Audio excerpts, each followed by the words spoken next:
Zahvaljujem Isus, dragi prijatelji, braćo i sestre, svi koji me pratite.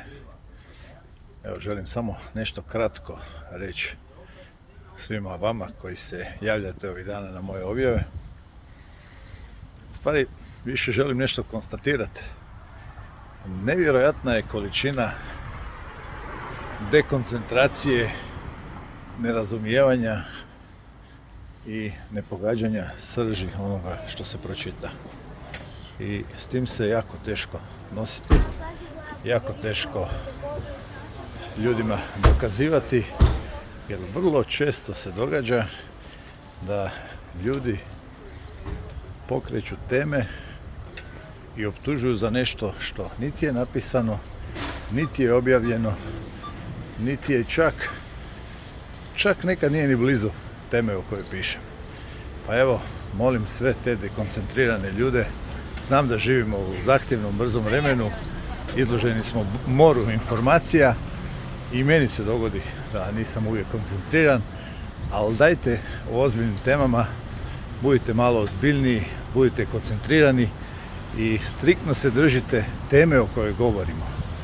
Nemojte izvlačiti iz nekih konteksta koji ne postoje, nemojte insinuirati ono što se ne može insinuirati i tako stvarati neke negativne emocije. Posebno apeliram da ukoliko se razlikujemo o nekim mišljenjima, ajmo argumentirati.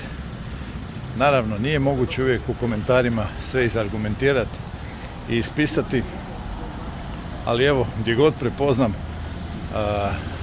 prostačinu, uvrede, vrijeđanje, ponižavanje, svi takvi će biti blokirani, a ljudima koji nemaju svoje ime i prezime niti ću odgovarati, niti ću komentirati, čak ću vjerojatno početi i brisati takve sa Facebooka.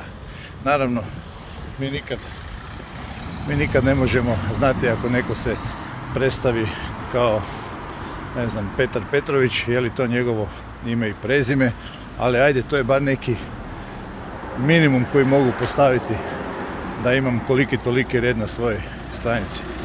Evo, sve vas pozdravljam, želim vam Božji blagoslov i pobjedu u imenu Gospodina našega Isusa Krista. Pobjedit ćemo ako povjerujemo u njega, da je on naš spasitelj, da je on naš otkupitelj i da jedino u njemu imamo vječni život i ono obećanje koje nam je dao naš Bog, Bog Izraelov. Svako dobro.